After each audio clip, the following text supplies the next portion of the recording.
이렇게 돌파하라, 우리 두 번째 시간으로 다시 시작하라는 제목으로 한 말씀 나누기를 원합니다. 우리가 읽고 있는 스가랴서는 바벨론 포로지에서 1차 귀환한 그 정황을 담아내고 있습니다. 총독 스룹바벨과 대제사장 여호수아의 영도 아래 귀환한 이스라엘 백성들, 그들이 가장 먼저 해야 되는 일은 다른 것이 아니라 무너진 성전을 재건하는 일이었습니다. 그런데 놀랍게도 이 모든 일의 시작은 기도였다라는 것입니다. 근데 어떤 기도였느냐?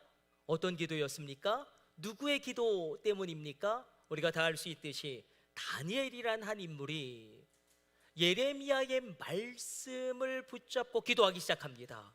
어떤 기도가 가장 강력한 기도인가? 하나님의 말씀을 붙잡는 기도가 가장 강력한 기도인 것입니다. 하나님의 말씀을 근거로, 하나님의 말씀을 토대로, 말씀을 기도로 승화시키는 기도가 다니엘의 기도였다는 것입니다. 주님이 이렇게 말씀하시지 않았습니까? 주님이 우리에게 이렇게 언약하시지 않았습니까?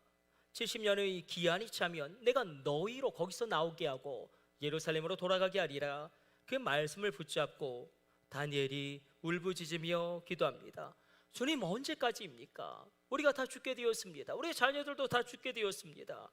언제입니까? 부흥의 때는 언제입니까? 언제입니까? 우리 가정이 회복될 때가 언제입니까? 언제입니까? 우리 자녀가 일어날 때가 언제입니까? 언제입니까? 내 삶이 회복되어질 때가 언제입니까? 그 날이 오긴 오는 것입니까? 그렇게 주님 앞에 말씀을 붙잡고 간절히 기도하였을 때 21일 만에 하나님의 응답이 다니엘에게 오게 됩니다. 천군이 움직이게 되어지죠. 하늘에 천군 천사가 동원되어지고 하나님은 고레스 왕의 마음을 감동시키셔서 여러분을 축복합니다. 왕이 도울지어다. 유력한 자가 도울지어다. 여러분의 자녀들을 축복합니다. 왕이 도울지어다. 왕 같은 영향력을 발휘할지어다. 그렇게 이스라엘 민족은 총독 스룹바벨의 영도 아래 1차 귀환을 감행하게 되는데, 이때 말씀을 정말 열정적으로 증거한 선지자가 바로 이 스가랴입니다. 스가랴는 정말 대단한 게 어떻게 그렇게 확신에 차서 뭐라고 이렇게 선포하냐면, 너희 성전을 재건하지 않으면 너희 다 망하고 죽는다. 와, 너희가 만약에 성전을 재건하면 하나님의 은혜가 이제 너희 가운데 임할 것이다. 확신으로 선포하고요, 믿음으로 하나님의 말씀을 대언합니다. 그러나 문제는 무엇이냐면, 스가랴가 예루살렘에 도착해 보니 아무것도 없습니다. 아무것도 없어요. 예루살렘이 황폐화되어 있기 때문에 아무것도 없습니다. 여러분, 스가랴가 8가지의 놀라운 꿈과 환상과 비전을 봅니다. 오늘은 5번째 환상에 해당되지만, 이 환상을 볼 때에 아무것도 없을 때요. 이상하시죠? 하나님은 아무것도 없는데, 나의 수중에 아무것도 없는데, 나의 수중에 내게 능력도 없는 것 같고, 내게 물질도 없는 것 같고, 내게 사람도 없는 것 같은데, 그러나 하나님은 내가 감당하지 못할 꿈과 환상과 비전을 나에게 쏟아부어 주시는 것입니다. 아무것도 없는 상황 가운데 하나님이 그렇다고 곡물을 주신 것도 아니고, 군사를 주신 것도 아니고, 물질을 주신 것도 아니고, 스가랴를 통하여 낙심하고 있는 이스라엘 백성들 가운데 환상과 비전과 꿈을 집어넣어 주시고, 또 집어넣어 주시고, 끊임없이 그들 가운데 비전과 환상과 꿈을 이야기합니다. 우리가 그런 게 있지 않습니까? 하나님이 말씀하시는데 내 현실과 전혀 동떨어진 것을 말씀하세요. 내 현실에서는 도저히 이룰 수 없는 것을 언약하세요. 그때 우리는 낙심하죠. 그리고 마음의 미끼를 주저합니다. 군대에서 많은 젊은이들을 만났고, 그리고 많은 대학생들을 만났고, 미국에서 사역하면서 많은 2세들 만났지만, 우리 아이들을 또한 많이 만나고 있지만, 안타까운 것은 눈이 빛나는 아이들이 많지가 않습니다. 눈이 빛나지 않아요. 우리 규민이는 눈이 빛나. 규민아, 목사님 봐봐. 눈이 빛나. 현빈이 어디 있어? 현빈이. 현빈이. 눈에 빛나. 우리 장은혜 집사님 원래 얼굴이 빛나고요. 그러나 다른 아이들은 막 제 가슴 속에서 너무나 폭발할 것 같은 안타까움은, 하나님, 허황된 꿈이라도, 허황된 꿈이라도, 가슴이 부풀어 오르는 그런 꿈이라도 우리 자녀들에게 허락하여 주옵소서. 살아계신 하나님을 만나게 될 때에 우리는 하나님이 나를 향해 꿈꾸는 꿈에 대하여 만나게 되어지는 역사가 일어나죠. 우리 심장이 뜁니다. 물리적인 심장이 뛰죠. 이 물리적인 심장은 그러나 80, 90이 되어지면 멈추게 될 것입니다. 그러나 살아계신 하나님을 만나게 될 때에 비전의 심장이 뛰기 시작할 것입니다. 비전의 심장이 고동치게 될 것입니다. 한 목사님의 간증을 잊을 수가 없습니다. 꿈과 환상을 막 쏟아 부어주시는데 밤에 잠을 자려고 누웠는데 가슴이 너무 뜨거운 거예요. 내가 수많은 영혼을 구원해야겠다. 막 가슴이 너무 뜨거워서 청년들이 저렇게 무너지고 있는데 내가 정말 청년들을 살려야겠다. 막 가슴이 뜨거워서 도저히 잠을 이룰 수가 없어서 일단 동네 세 바퀴를 돌고, 그리고 그 서울을 바라보면서 장독대 위에 올라가서 소리 질렀다는 거 아닙니까? 서울이여 회개하라. 그럼 막 옆에 있는 사람이 형 잠 좀 잡시다 그러면 그래도 멈추지 않고 회개하라 서울이여, 회개하라 서울이여. 여러분, 이 남자를 한번 상상해 보십시오. 하나님이 주신 꿈 때문에 잠을 이룰 수가 없어서 장독대 위에 올라가 서울이여 회개하라 외치는, 우리의 가치가 만약에 큰 키, 훤칠한 외모, 빼어난 아름다움에 있으면 우리 가치가 뭔가 잘못된 거겠죠. 우리 아이들 정말 키가 훤칠하고 잘생기고 예쁠 수도 있겠지만, 그럼 키가 크면 뭐 할 겁니까? 아무리 공부 잘하면 뭐 할 겁니까? 하나님을 알지 못하고 눈이 썩었는데. 우리 현빈이, 재현이, 민현이, 우리 규민이 너희들 졸려고 그러지. 그리고 민호는 어디 갔나? 목사님 자 이렇게 해보자. 그래 규민이 너 오랜만에 왔으니까 규민아 여기 아이유가 있어. 아이유. 그리고 여기 견적이 안 나오는 자매가 있어. 그런데 아이유 같은 자매는 눈이 썩었어. 근데 여기 견적이 안 나오는 자매는 눈이 빛나. 하나님을 만났어. 누구를 선택할 거야? 여러분, 우리 가운데 하나님 가슴이 뛰어지는 이 하나님이 지피신 이 불이 있는가? 하나님이 지피신 불이 있는가? 우리 기도하기를 원합니다. 하나님, 우리 자녀들 가운데 부풀어 오르는 허황된 꿈이라도 그들 가운데 감동하여 주사. 스가랴가 본 8가지 환상은 다른 것이 아니었습니다. 한 단어로 수렴되어지죠. 회복입니다. 회복을 사모하십니까? 여러분, 사모한다는 게 어떤 의미가 있습니까? 이번엔 내 차례다, 이런 마음 있으세요? 이번엔 내 차례다, 이 사모함 있으십니까? 이번엔 내 차례다. 이 사모함으로 나갈 때에 사실 스가랴는 무언가 다시 시작하기 굉장히 어려운 상황입니다. 우린 다 압니다. 내가 다시 시작해야 된다. 내가 다시 시작해야 된다. 기도를 잃어버렸던 기도의 제목을 붙잡고 다시 기도를 시작해야 되고, 내가 무너졌던 예배를 다시 일으켜 세워야 되고, 내 삶에서 다시 도전해야 된다. 오늘 스룹바벨도 마찬가지입니다. 성전 건축을 다시 시작하는 것이 불가능해 보입니다. 왜냐하면 모두가 포기해 버렸습니다. 그리고 성전을 다시 재건할 자원이 없고요, 인력이 없고요, 사람이 없고요. 그리고 무려 16년 동안 성전이 짓다가 건축이 중단된 상태로 16년 동안 그대로 방치되어져 있습니다. 왜 이렇게 성전의 건축이 중단되어졌냐면, 사마리아 사람들과 주변의 이방 족속들이 성전의 재건을 두려워했습니다. 성전이 세워지는 것을 보니 이들이 굉장히 부담을 느낍니다. 이거 안 되겠다. 그래서 그들은 음모를 꾸미고 움직이기 시작하죠. 바로 바사 제국의 아닥사스다 왕에게 상소를 올리는 것입니다. 만약에 저 유대인들이 성전을 재건하면 저들은 여호와 하나님을 믿는, 오직 여호와 하나님만을 믿는 유일신 신앙을 가지고 있는 저들인데, 저들은 반드시 저들이 꿈꾸는 제2의 다윗을 저들이 소망하면서 반란을 일으키고 옛 고토의 회복을 꾀할 것입니다. 저들은 제2의 메시아 다윗을 기다리고 있습니다. 이 아닥사스다 왕이 깜짝 놀라죠. 왜냐하면 아닥사스다 왕의 집권 초기였기 때문에 그렇습니다. 무언가 조치를 취해야 했고 굉장히 빨리 왕이 신속하게 움직입니다. 성전 건축을 금지한다. 조서가 공포되어지고 헌법이 제정되어지고 누구든지 성전을 건축하려는 자는 왕위에 대한 반란죄로 처벌되어지고 처단되어지는 그 헌법이 수립되어집니다. 만약에 이런 상황에서 스룹바벨이 성전을 건축하는 일을 다시 시작한다, 이건 뭐 직위 해제 정도가 아니라 목을 걸어야 합니다. 하나님 뭐라고 말씀하시냐면 스룹바벨에게 뭐라고 말씀하십니까? 성전을 재건해라. 큰손아 네가 무엇이냐? 내가 스룹바벨 앞에서 평지가 되리라. 은총이 성전에 있을지어다. 은총이 스룹바벨에게 있을지어다. 사실 얼마나 두려웠겠습니까? 이 말씀을 들었을 때 절대 권력자 왕이 16년 전에 이미 그것을 막아버렸습니다. 다시 시작할 수 없는 상황 가운데 어떻게 다시 시작하는가? 오늘 1절에 이 답이 담겨져 있습니다. 우리 1절 같이 읽습니다.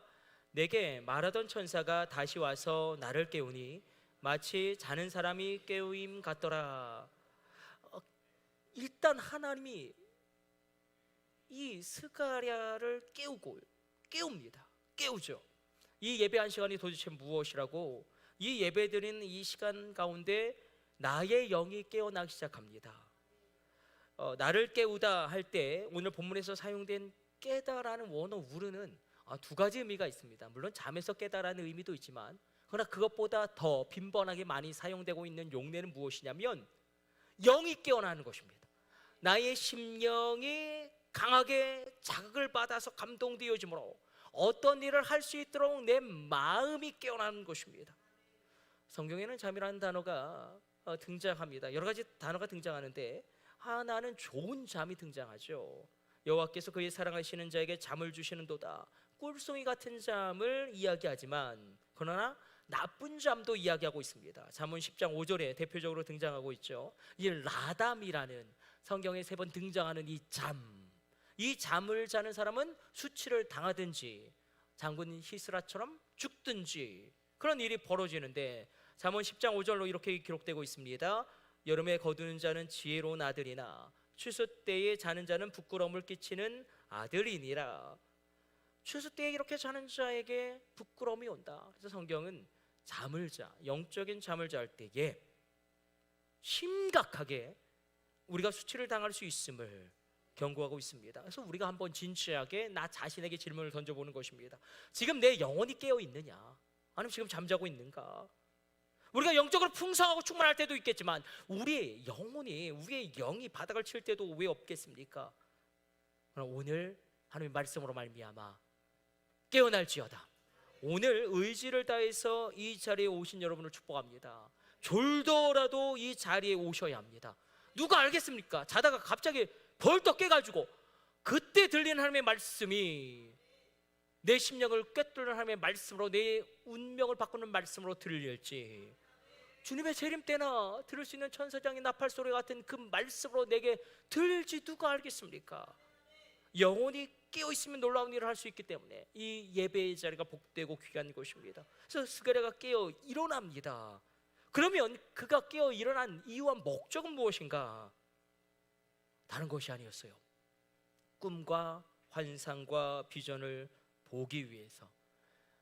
뭐가 보이면 일어나고 살아나는데 이게 보이지 않으면 모든 것이 어려워집니다. 우리 한번 2절과 3절 말씀 우리 같이 읽도록 하겠습니다. 같이 읽습니다. 그가 내게 묻되 내가 무엇을 보느냐? 내가 대답하되 내가 보니 순금 등잔대가 있는데 그 위에는 기름 그릇이 있고 또 기름 그릇 위에 7등잔이 있으며 그 기름 그릇 위에 있는 등잔을 위해서 7관이 있고 그 등잔대 곁에 2 감람나무가 있는데 하나는 그 기름 그릇 오른쪽에 있고 하나는 그 왼쪽에 있나이다 하고, 사실 1절과 2절 사이에는 왜 있네라는, 그런데 보라라는 명령형이 들어가 있거든요. 그런데 보라 명령하고 계세요. 하나님이 보라, 무엇을 보느냐, 우리가 무엇을 보느냐에 따라서 많은 것이 달라집니다. 무엇이 보이십니까? 아무것도 안 보이십니까? 스가랴가 지금 본 꿈과 환상과 비전은 바로 이것입니다. 한번 이 순금등대와 두 감람나무 환상이 이렇게 7개의 순금등대가 있고 그 위에 기름 그릇이 있고 감람나무가 올리브나무이지 않습니까? 이 기름이 흘러내려서 영원히 꺼지지 않는 등불을 켜게 되어지는 성령의 기름 부으심이 있는 성전의 기능의 역사를 환상 가운데 보고 있는 것입니다. 오늘 이 아침에 여러분 가운데 성전의 기능이 작동될지어다. 속죄의 기능이 작동되어지며 기도 응답의 기능이 작동되어질지어다. 그래서 하나님 말씀으로 도전하신 것입니다. 순금등대를 보아라. 두 감람나무를 보아라. 순금등대를 보아라. 두 감람나무를 보아라. 우리가 이것의 의미가 무엇인지 오늘 이 시간에 우리가 살펴보려고 합니다. 순금등대의 환상은 무엇입니까? 순금등대의 7등자는 무엇입니까? 일단 오늘 본문 10절에서 이렇게 증언하고 있죠. 이 7은 온 세상에 두루 행하시는 여호와의 눈이라. 7이 여호와의 눈이다. 여호와의 눈은 하나님의 관점을 상징합니다. 하나님 관점으로 내 인생을 해석하면, 하나님의 관점으로 내 인생을 바라보면 또 다른 제3의 해석이 나옵니다. 거기에 그런데 복음이 담겨져 있고 거기에 내 사명이 담겨져 있습니다. 하나님의 관점으로 세상을 해석하면 또 다른 길이 보이기 시작합니다. 한번 어제 말씀을 준비하면서 웨슬리의 삶을 한번 되짚어 보았습니다. 웨슬리 정말 불쌍한 사람이죠. 뭐가 불쌍하냐면 그렇게 사랑이 이루어지지가 않았습니다. 사랑이 그렇게 이루어지지 않았어요. 정말 그가 자신이 죽을 만큼 사랑했던 여자 그레이스 머리는 웨슬리를 쳐다도 보지 않고 다른 남자와 결혼하죠. 그때 너무너무 충격을 받아서 웨슬리가 일기에 정말 그렇게 적어놓습니다. 너무 힘들다. 거의 죽을 것 같다. 그 심정을 토로합니다. 웨슬리가 그 위대한 사람이 그렇게 연약해질 수 있는가? 얼마든지요.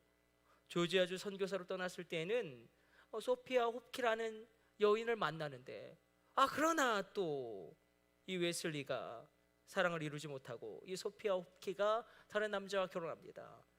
결국 메일 버자일이라는 여자와 결혼했는데 이 여자가 악처입니다. 악처. 그래서 기록에도 남아있어요. 웨슬리를 때려요. 메일 버자일이. 그래서 기록에 남아있어요. 그래서 도망치는 웨슬리를 바라보면서 기록에 남아있어요. 그리고 이 여자가 악처인데 얼마나 악처인지 웨슬리에게 온 모든 편지를 막 다 읽고 막 그것을 가지고 도망쳐서 웨슬리를 대적하는 사람들에게 주기도 하고. 그런데 웨슬리도 목사님이었고 웨슬리의 동생 찰스도 목사님이었는데 사실 객관적으로 보면 웨슬리 목사님보다 동생 찰스 목사님이 훨씬 더 설교도 잘하고요, 찬양을 얼마나 잘하는지 우리 황현호 집사님 수준으로 잘하세요. 그러니까 그리고 얼마나 탁월한지. 근데 찰스가 뭐라고 이야기하냐면 나는 하나님이 너무나 좋은 아내를 주셔서 기도를 조금만 해도 됐는데 우리 형은 너무 악처를 주셔서 하나님 앞에서 기도하다가 큰 능력을 받았다. 세상의 눈으로 바라보면, 하나님의 관점으로 바라보면 또 다른 해석이 열려지게 됩니다. 웨슬리 한 사람 때문에 놀라운 변화가 일어나기 시작하는 것이 아니겠습니까? 그래서 여호와의 관점, 하나님의 관점으로 우리가 인생을 바라볼 때에, 그러나 거기에 그치는 것이 아니라 7등자는 보좌 앞에 있는 7영을 의미하기도 합니다. 계속 우리 신앙 공동체에 하나님이 주신 말씀이기도 하죠.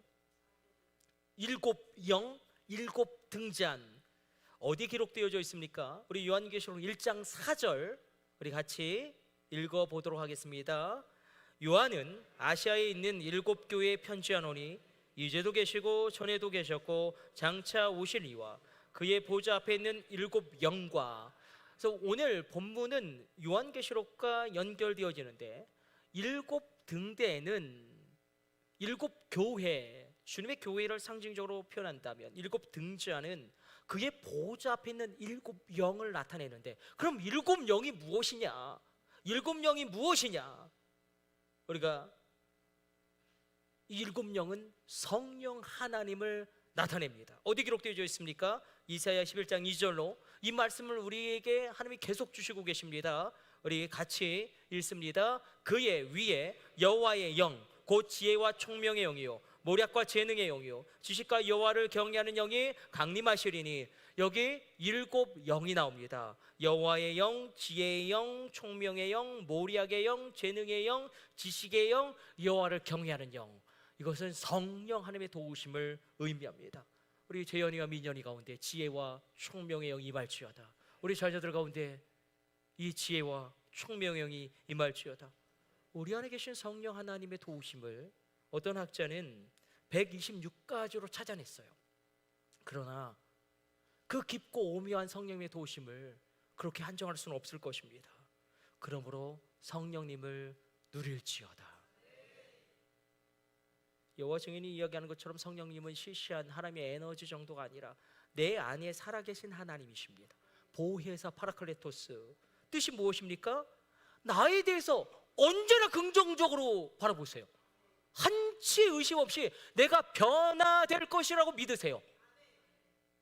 그리고 나를 그렇게 이끌어 가십니다. 거기에 그치는 것이 아니라 놀라운 지혜와 총명과 모략과 지식을 어떤 어려움 속에서도 우리 가운데 허락하십니다. 주님이 그토록 보내주시를 원하신 성령님은 뜨거운 불 정도가 아닙니다. 인간의 힘으로 되지 않는 일, 성령님의 도우심으로 말미암아 주님이 주시는 지혜와 총명과 모략과 재능으로 말미암아 감당하게 되어집니다. 그래서 스가랴 4장 6절로 이렇게 스룹바벨에게 하나님이 말씀하시죠. 이는 힘으로 되지 아니하며 이는 능으로 되지 아니하고 오직 나의 영으로 되느니라. 스룹바벨은 총독입니다. 행정의 최고 책임자이고 가장 높은 사람이기도 합니다. 그러나 그에게 맡겨진 임무, 성전을 재건하는 일을 그가 16년 동안이나 손 놓고 있습니다. 반대 세력이 너무나 많았고 아무것도 없습니다. 왕이 또한 그것을 반대하기 때문에 16년 동안 멈추어 있습니다. 만약에 여러분 16년 동안 여러분의 자녀가 방에 틀어박혀서 나오지 않으면 어찌하시렵니까? 하나님, 우리 하나님은 포기하지 않으세요. 제가 하나님 입장에서 오늘 본문의 말씀을 읽어보았습니다. 만약에 16년 동안 내가 하나님인데 스룹바벨이 손 놓고 있었다면 다른 사람을 다시 들어 사용하지 않았을까? 그럼 하나님은 기다리시고 스룹바벨을 사용하셔서 스룹바벨이 이 모든 것을 완수할 수 있도록 이끌어 가십니다.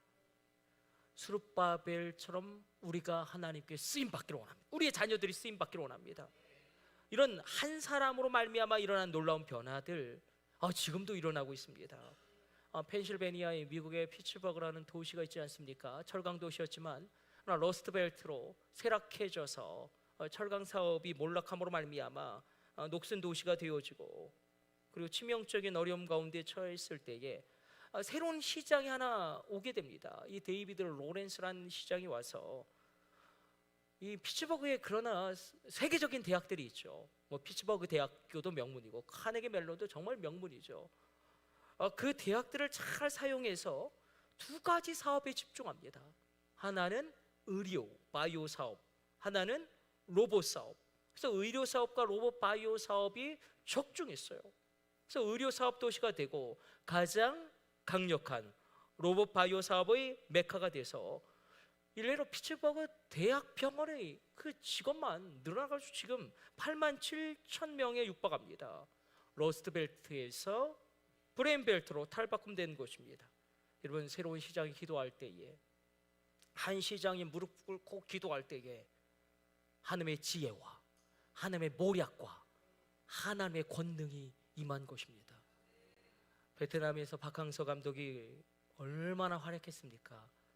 근데 베트남 현지 그 교회 목사님이 인터뷰를 하셨어요, 국민일보에. 그래서 박항서 감독에 대해서 한 말씀 해달라고 그렇게 인터뷰가 들어왔을 때에 뭐라고 답하셨냐면, 금요기도회 때 제일 마지막까지 손 들고 기도하는 사람. 여러분, 한 사람이 기도할 때에 하나님의 지혜가 임합니다. 여러분, 각자에게 여러분 직업이 무엇이든지 간에 성령님이 부어주시는 실질적인 도움을 체험할지어다. 실질적인 도움이 있을지어다. 이 순금등대의 환상을 그러므로 우리 가운데 성령을 인정하라라는 것입니다. 성령을 인정하십니까? 성령님을 하나님으로 인정하십니까? 내 안에 내주하시는 성령 하나님을 내가 인식하고 있습니까? 스가랴는 하나 순금등대뿐만 아니라 두 감람나무를 봅니다. 스가랴가 본 두 감람나무는 총독 스룹바벨과 대제사장 여호수아를 상징하는데, 이것은 여호와의 전을 섬기는 사람들입니다. 하나님의 일을 하는 자들에 대한 환상을 보여주시는데, 지금 스가랴를 통하여 무너진 스룹바벨을 다시 일으키시고 그에게 멈춰 섰던 성전 재건을 다시 시작하기 위해서 하나님이 계속하고 있는 작업이 하나 있습니다. 계속 환상을 보여주시죠. 나 환상을 보는 것으로는 온전치 않습니다. 완벽하지 않아요. 반드시 하나님의 말씀이 들려야 합니다. 오늘 이 시간에도 주님의 말씀이 들릴지어다. 그래서 계속 말씀하십니다. 이는 힘으로 되지 아니하고 능으로 되지 아니하고 오직 나의 영으로 되느니라. 큰 산아 내가 무엇이냐? 스룹바벨 앞에서 평시가 되리라. 계속 말씀하세요. 우리가 신구약 중간기를 암흑기라고 이야기하지 않습니까? 왜냐하면 하나님이 선지자를 보내지 아니하십니다. 그래서 말씀이 들려지지 않아요. 영적인 암흑기예요. 말씀이 들려지지 않으면. 그러므로 어떻게 해서든지 하나님의 말씀이 내 귀에 들려져야 한다. 여기서 무너지면 일어날 길이 없다. 말씀이 들려지지 않으면 여기서 무너지면 우리가 일어날 길이 없다. 제가 한번 제 설교를 들어봤습니다. 저도 제 설교를 모니터하고 분석해 보려고 들어봤는데, 여러분 얼마나 설교를 못하든지 내가 이렇게 설교를 못하는구나. 3,000개 단어를 동원해서 한 30분 정도 설교하는데 소리만 겁나게 지르더라고요. 소리만 계속 겁나게 질러. 내가 이렇게 소리를 지르는구나. 그러나 그 못한 설교를 들으면서도 제가 은혜를 받았습니다. 이게 말씀의 권세입니다. 말씀의 권세. 말씀은 그 자체에 권세가 있고 능력이 있습니다. 여러분, 말씀이 들려지면 이 말씀 얼마나 우리에게 도전이 됩니까? 은총이 성전에 있을지어다. 우리가 외치기를 은총이 스룹바벨에게 있을지어다. 그러면서 하나님은 마지막으로 이렇게 스룹바벨에게 말씀하십니다. 이 말씀을 집중해서 우리가 읽기를 원하는데, 이 말씀을 읽고 우리 설교 마치도록 하겠습니다. 우리 8절, 9절, 10절. 자, 말씀이 스가랴에게 임하여 그 스가랴에게 임한 말씀이 스룹바벨 가운데 들려지는 것입니다. 그러니까 스룹바벨에게 하나님은 지금 계속 말씀하시는 거예요. 우리 8절, 9절, 10절 집중해서 읽습니다. 여호와의 말씀이 또 내게 임하여 가라사대 스룹바벨의 손이 이 전의 지대를 놓았은즉 그 손이 또한 그것을 마치리라 하셨나니 만군의 여호와께서 나를 너희에게 보내신 줄을 내가 알리라 하셨느니라. 작은 일의 날이라고 멸시하는 자가 누구냐? 이 일곱은 온 세상에 두루 행하는 여호와의 눈이라. 다림줄이 스룹바벨의 손에 있음을 보고 기뻐하리라. 제가 옛날 성경으로 읽어서 무엇을 말씀하시냐면 스룹바벨에게, 스룹바벨도 알아요. 자기가 16년 동안 멈춰 있었다라는 것을, 자기가 연약하다라는 것을 알아요. 자기가 아무것도 할 수 없다는 것도 알아요. 그러나 이 말씀은 무엇이냐면, 그래도 내가 너를 쓰겠다. 그래도 스룹바벨아, 내가 너를 들어 쓰겠다. 너희 손에 다림줄을 내가 쥐어줄 것이고 그래도 내가 너를 쓰겠다. 오늘 이 말씀에 응답하시길 주님의 이름으로 축복합니다. 그래도 내가 너를 쓰겠다. 그래도 내가 너의 자녀를 일으키겠다. 그래도 너의 가정을 내가 사용하여서 회복시키겠다. 이 하나님의 말씀이 들릴지어다. 힘으로 되지 않습니다. 능으로 되지 않습니다. 1864년에 목사가 되겠다고 지원한 한 젊은이가 있었습니다. 그러나 건강이 너무 안 좋아요. 너무 안 좋아서 병원에 가서 그때 의사 선생님이 사형 선고를 내립니다. 당신은 몸이 너무 병약해서 절대 목회를 하면 안 됩니다. 절대 선교를 해도 안 됩니다. 만약에 이런 몸으로 목회를 하면 과로와 스트레스로 1년 안에 죽을 수밖에 없습니다. 모든 것을 잠시 내려놓고 요양을 하고, 그리고 모든 것을 다 내려놓고 그렇게 편안하게 생을 준비하십시오. 이런 진단을 받았지만, 그러나 이 젊은이는 84세까지 삽니다. 수많은 사람들에게 복음을 증거하고요. 구세군의 창시자 윌리엄 부스입니다. 윌리엄 부스가 뭐라고 이야기합니까? 젊었을 때 의사의 진단이 나를 버렸으므로 나도 그 의사를 버렸다. 그리고 내가 전능하신 성령 하나님을 의지했다. 놓치지 말아야 할 것은 성령님을 의지하십니까? 내 안에 계신 성령님을 신뢰하십니까? 성령님을 인정하십니까? 여러분, 한 번 불행한 일 당했다고 인생이 끝나는 것은 아니랍니다. 스룹바벨을 그래도 쓰겠다라는 이 말씀이 스룹바벨을 일으켜 세웁니다. 그래도 내가 너를 사용하겠다. 그래도 내가 너를 쓰겠다. 우리 다 알고 있지 않습니까? 부르셨다면 감당할 능력도 주십니다. 오늘 말씀 이렇게 마치려고 합니다. 우리가 인생을 살다 보면 가라앉을 때가 왜 없겠습니까? 내 힘과 능력과 지혜로 결국 풀지 못하는 벽을 만나죠. 우리가 젊었을 때는 다 할 수 있을 것 같았어요. 저도 그랬습니다. 다 할 수 있을 것 같았고, 그러나 어느 한 인생의 지점에서 내가 내 힘으로는 절대 풀지 못하는 문제를 만나게 됩니다. 내가 결코 뛰어넘을 수 없는 벽을 만나게 됩니다. 그 뛰어넘을 수 없는 벽이 때때로 건강일 수도 있겠죠. 건강이 너무나 안 좋아질 때도 있을 수 있겠죠. 어떤 분에게는 그 벽이 물질일 수도 있을 것입니다. 재정의 문제가 해결되어지지 않는, 어떤 분에게는 그 벽이 관계의 문제일 수 있겠죠. 오늘도 술주정하는 남편, 싸돌아다니는 남편, 아니면 물건을 사지게 하는 아내, 어떤 분에게는 그 벽이 자녀일 수도 있을 것입니다. 도대체 무슨 생각을 하고 있는 것인지, 이 자녀가 엇나가기 시작하는데 감당이 안 됩니다.